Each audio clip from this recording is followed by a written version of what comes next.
Querido padre, lo peor que le pudiese estar pasando a tu hijo es que esté pasando por un trauma y no te esté dando cuenta, o que ese mismo se le esté generando en el marco del hogar y tampoco te enteres. Uno de los principales síntomas que los niños pueden presentar en casa cuando son víctimas de trauma es, los niños, de hecho pequeños, pueden presentar problemas para comer, problemas para dormir, dependientes y también dificultad para separarse de los padres. Pueden presentar miedos sin causa aparente, e incluso algunos, los niños, los bebés y los niños más pequeños, retrasos en el idioma, se pueden asustar con facilidad, inclusive pueden tener rasgos agresivos y en algunos casos también pérdidas de habilidades, como por ejemplo dejar de caminar, incluso después de que ya se aprendió. Y también en los niños preescolares, pueden presentarse otros síntomas similares como esquivar a los adultos, cuadros de ansiedad, entrar en cuadros también de pasividad, inquietud, comportamientos agresivos, tristeza, juegos repetitivos sobre el evento traumático y sin que nosotros nos estemos dando cuenta, pesadillas, malas relaciones entre los pares, falta de atención, dificultades para resolver problemas, bajas calificaciones, despiste. Así que a continuación que presento formas o tipos de exposición que pudiese estar viviendo tu niño o tu niña y no te enteras. Así que adelante. Antes de todo decir que es un trauma, es una situación vital vivida que sobrepasa los recursos internos del niño, los recursos de afrontamiento del niño. Encontramos lo peor que nosotros decimos que le puede pasar a un niño, es lo peor que le puede pasar a uno de nuestros hijos, es que puede estar expuesto a abuso sexual. Y esto es muy común. Como terapeuta me asusta de alguna manera el porcentaje de pacientes que presentan de una u otra manera situaciones en donde existe y se da esta forma de abuso, en donde quizás en su infancia fueron tocados, donde hubo incluso penetración, hubo masturbación, en donde incluso les hicieron sexo oral. Entonces, además de que posiblemente les obligaron a tocar los genitales de la otra persona, les obligaron a observar actos sexuales, inclusive ponerse a películas con alto contenido sexual, imágenes y auditivas. Y entonces también casos mucho más extremos, por ejemplo, como las torturas sexuales y obligar a participar en actos sexuales extremos. Podemos encontrar una u otra forma y los niños estar expuestos y no darse cuenta. Yo recuerdo cuando tenía 11 años, recuerdo que mi mamá se acostumbraba en ese entonces a mandar a los niños a hacer mandado, y recuerdo que mi madre me mandó a comprar tortillas le llamamos acá, a un bastimento a base de maíz. Entonces me mandó a comprar tortillas y recuerdo que había en ese lugar un hombre, y ese hombre vino y intentó tocar una de mis nalgas, literal. Y en ese momento, ¿yo qué hice? Me asusté, le he arrebatado el famoso trapo de envolver las tortillas y he salido corriendo. Yo no se lo he dicho a mi mamá. Y a mi mamá, por ejemplo, me mandaba, ¿y qué hacía yo? Iba, porque le tenía miedo a mi mamá, porque si no mi mamá me pegaba. Entonces iba, ¿y qué hacía? Si yo miraba que en esa casa estaba solo el hombre, yo no iba y le decía a mi mamá que no había. Pero aquí el punto es, imagínense esa niña, como esa niña no tuvo como la confianza en ese momento de decirle a mamá o decirle a papá, esto y esto estoy viviendo. Entonces es así, el niño puede estar viviendo situaciones vitales y no compartírselos y no decírselo. Así que en mi caso, gracias a Dios, pues no pasó a más y no hubieron otros percances y alcances de ese tipo que me pudiesen haber expuesto. Pero así como me sucedió a mí tan simple como se lo comento, también dentro de mi experiencia clínica puedo ver muchísimos casos en donde este tipo de experiencias han condicionado la experiencia de la mujer, inclusive de los hombres. Y hay un dilema aquí en el tema del maltrato físico, en el castigo, o sea, hasta dónde es castigo y hasta dónde comienza el castigo o dónde termina el castigo y dónde comienza el maltrato físico. Y es que la corrección aquí, usted pudiese estar cometiendo, cuando usted corrige, cuando disciplina, usted pudiese estar cometiendo maltrato físico. ¿Ya? Y poder reconocer, por ejemplo, en dónde está el límite es importante. Inclusive también en vida adulta, a veces los pacientes dicen, bueno, es que me ha pegado, es que me ha hincado en arena o es que me ha dado con un garrote, literal, un palo, en las manos. O es que me ha puesto fuego en las manos porque yo tomé algo que no era mío. O es que me ha castigado con algo pesado aquí en la cabeza hacia arriba hincado por no sé cuánto tiempo. Entonces, ¿en qué momento estamos utilizando torturas? Que realmente como una forma de disciplinar que se convierte en un maltrato físico y que eso genera un trauma en el niño y la niña. Hay otras cosas que pueden estar sucediendo como la negligencia, por ejemplo, que es otra forma que puede estar generando un trauma en el niño y la niña y usted no darse cuenta. Por ejemplo, de alguna manera cuando no se le proveen las necesidades básicas de sobrevivencia, y dentro de las necesidades básicas de sobrevivencia está el comer, el dormir, sus necesidades fisiológicas, y también entran las necesidades de seguridad, que este niño y esta niña se sienta segura en ese espacio. Y la parte de negligencia emocional, que pueden ser cuidadores que están físicamente presentes, pero están ausentes o emocionalmente ausentes. Entonces los niños van creciendo con ese vacío y con esa sensación de saber que mamá y papá estaban ahí, pero que no estaban. Y parece mentira, pero el abandono. Es verdad que a veces las personas cuando se marchan o se van o dejan a sus hijos, es porque en su mayoría necesitan trabajar o necesitan irse para otros lugares. Igual regreso yo a mi vivencia y mi experiencia. Recuerdo que cuando tenía 4 añitos, alguien llegó, un niño, a la casa de mi mamá y mi mamá lo tuvo por 6 meses, y durante esos 6 meses un niño de 3 añitos no vio a mamá y a papá. Y ahora yo revisando esa historia, este niño básicamente, aunque estaba bien cuidado en las manos de mi madre, y nosotros le queríamos muchísimo, lo recuerdo aún, no sé dónde estará y qué habrá sido de él, pero este niño de una u otra manera va a manifestar la herida de abandono y va a sentir que le han dejado. Entonces esto de una u otra manera va a poder incidir en el futuro en relaciones de apego insanas por miedo a que le vuelvan a dejar. Entonces cuando un niño, por ejemplo, muere alguien de los cuidadores, muere el padre, la madre, o muere alguien cercano, también este niño perfectamente puede estar pasando por un proceso de trauma y usted no darse cuenta. A veces lo que solemos decir es, no, el niño no se entera, no, el niño no se da cuenta. Sí se da cuenta, solo que desde su capacidad él no puede procesar lo que está viviendo y él no sabe cómo procesarlo, pero la ausencia queda. Y se lo digo por experiencia, porque muchísimos de los procesos depresivos o depresiones que se han suscitado por separaciones, cuando aplico terapia regresiva bajo hipnosis, los pacientes van allá, van ahí a esos lugares en donde han tenido separaciones y no ha salido poquito, sino muchísimos, en donde lo lleva a esos eventos en donde papá ya no está, en donde mamá ya no está, en donde la abuelita ya no está, el abuelito ya no está, el hermanito o el primito o esa persona significativa en la vida de él o en la vida de ella. Así que esto perfectamente puede estar generando un trauma en el niño o la niña y usted no darse cuenta, o porque nosotros creemos que, como se lo mencionaba al inicio, nosotros creemos que que no es así, porque él no siente, él no se entera, él olvida, no es así.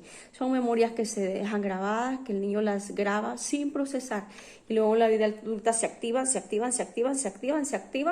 generándonos sucesos de dolor. Por ejemplo, cuando uno de los cuidadores está enfermo, el niño, por ejemplo, puede de alguna manera presentar esto y vivirlo desde como una situación traumática, porque le genera sufrimiento al niño, y este sufrimiento al niño de una u otra manera va a generar un proceso traumático, una reacción emocional interna que según la capacidad del niño, o sea, no lo va a poder afrontar, y van a seguir siendo memorias que se van a ir enquistando.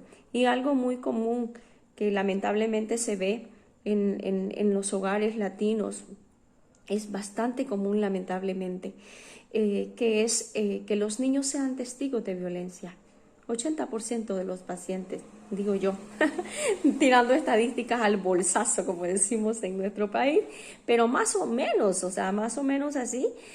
Por ejemplo, que los niños sean testigos directos de escenas de violencia física, verbales, emocionales o sexuales entre los cuidadores, y observen golpes, peleas físicas, maltratos verbales, incluso violaciones y torturas. Y incluso cuando los niños están frente a ahí y ven que papá consumía alcohol o mamá consumía alcohol, drogas en el hogar, entonces y que esto usualmente tiene consecuencias violentas, o cualquier otro evento que atemorice al niño, como fiestas en donde haya violencia, discusiones descontroladas. Y es que es muy común también encontrar esto como causales en el futuro, o causales de un adulto ansioso, causales de un adulto, por ejemplo, que vive en incertidumbre, de un adulto que vive en constante ansiedad. Entonces, cómo estas cosas que no se van resolviendo, cómo van quedando enquistadas y van produciendo dolor en la vida del niño. Y van creciendo, pero van dejando esas partes ahí heridas. Por ejemplo, si el niño de alguna manera ha estado expuesto a un accidente automovilístico o cualquier tipo de accidente o similar, o él presenciarlo directamente en algún vehículo, incluyendo que el niño tenga lesiones, o sea, eso también genera un trauma, y a veces nosotros creemos que no, o sea, el niño se expuso a ello, pero nosotros creemos que eso no va a tener una incidencia, y sí la tiene, solo que la reacción y la forma como el niño lo procesa es distinto a nosotros. Es más, no lo procesa, como le digo, lo graba sin procesar, entonces es distinto a nosotros. Tenemos otro que es muy muy común también, lamentablemente, es de las peores cosas que suceden y que condicionan la existencia del niño, y es, por ejemplo, un niño que sufra bullying en la escuela. Entonces, estos niños, porque es una y otra vez que se enfrentan de manera repetida a episodios en donde se ven intimidados de manera física y psicológica, en donde se ven juzgados, enjuiciados, minusvalorizados, en donde estos niños sufren exclusión, sufren maltrato, y especialmente estos niños desde los primeros años. Pero también encontramos aquí que estos niños que sufren bullying en la escuela casi siempre van a repetir un tipo de bullying que ellos sufren en la casa, porque en las casas se ríen de ellos cuando hacen tal cosa, los comparan con los otros. Si el niño si se orinó en los calzones, entonces ya viene y le cuenta que se orinó en los calzones. Él está haciendo bullying, y eso son puertas que le va abriendo al niño para que el niño esté como más abierto a exponerse, tenga como menores resistencias o capacidad de afrontamiento a las situaciones que vive en la escuela. Si su niño ha vivido de alguna manera también procesos de hospitalización en donde ha sufrido o ha sido sujeto a estar hospitalizado, que incluyan procedimientos, inclusive cirugías invasivas, especialmente de larga duración, también máxime si se dan los primeros años de vida. Yo igual tengo pacientes en donde han pasado por esos sucesos con, por ejemplo, desarrollan miedos a estar en hospitales, miedos a enfermarse, miedos a perder por enfermedad a las personas, porque en esos espacios también ellos están presenciando múltiples sucesos que son demasiado, yo le digo, fuertes para la mente del niño, además de que está viviendo una situación vital, dolor, exposición, y no está en casa, está fuera de su lugar en donde él pueda sentirse seguro. Entonces también se considera que puede ser como un evento en donde esté sufriendo un trauma. Igual, por ejemplo, si el niño está recibiendo procedimientos invasivos, ¿verdad? Igual cuando los niños, por ejemplo, se enfrentan a situaciones o son testigos o víctimas de peleas callejeras, balazos, protestas violentas, asaltos, venta de drogas, por ejemplo, persecuciones en vehículos, etcétera. Y mire que le menciono esto porque es más común de lo que nosotros podemos ver. Por ejemplo, las peleas callejeras sí o sí pueden generar en los niños un trauma. Yo recuerdo una vez que a mi hijo en la escuela llevaba una pelota de fútbol y entonces le cayeron como 12 niños, yo no sé cuántos niños, y le cayeron encima para quitarle la pelota. Entonces él no se dejó quitar la pelota. No se dejó quitar la pelota a pesar de que todos esos niños le cayeron encima. Y en ese momento entiendo yo que los maestros, los docentes en ese momento vinieron y detuvieron la pelea y retiraron al niño, que lo dejaron mal matado. Yo luego estuve, por ejemplo, trabajando con él y que presentaba simple y sencillamente mucha rabia, mucho enojo, mucha rabia contenida. ¿Por qué? Porque había sido violado su espacio, porque habían sido un montón de niños contra él, de tal manera de que se imposibilitó la defensa. Entonces luego ya tocó liberar la rabia, liberar el enojo, reconstruir el evento, trabajarlo como un trauma. Entonces este tipo de cosas que nosotros vemos que puede ser que no, pues sí, dele la importancia de vida, porque esto de una u otra manera puede estar generando eventos dolorosos en la vida del niño que si no se atienden en este momento va a despertar en el futuro sí o sí procesos de dolor y situaciones en donde no se puede afrontar de una manera adecuada. Es que ese es el detalle, que van construyendo y van programándonos y van determinando también nuestras formas de afrontamiento en la vida. Por ejemplo, podemos encontrar exposiciones que no tan comunes, ¿no? Desastres naturales, cambios constantes e impredecibles, por ejemplo, en el cuidado, toda situación en donde involucra un cambio. Y eso puede generar un nivel de estrés en el niño y puede producir de una u otra manera un trauma. Así que también en el caso de caídas accidentales, que los niños se caigan, se golpeen, que eso implique un dolor acompañado de alguna herida con características de sangramiento o fractura o quiebre, también puede producir o sí un trauma, y nosotros en ese momento solo atendemos la parte física, pero ¿qué pasa la psiquis de este niño? ¿Cómo se siente este niño? ¿Qué le genera o cuál es la ruta de este niño en la forma como está viviendo ese proceso?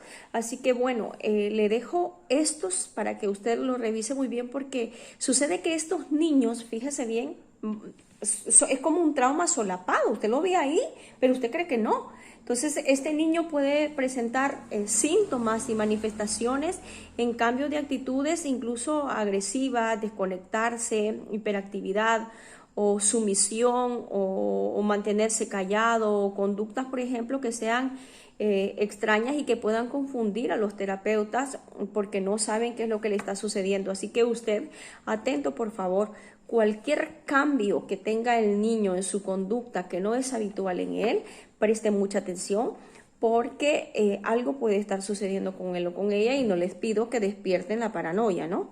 Sino que como padres, como madres, debemos de estar atentos a ese tipo de situación. Y si usted está involucrado en los otros elementos que le mencionaba en torno a la familia.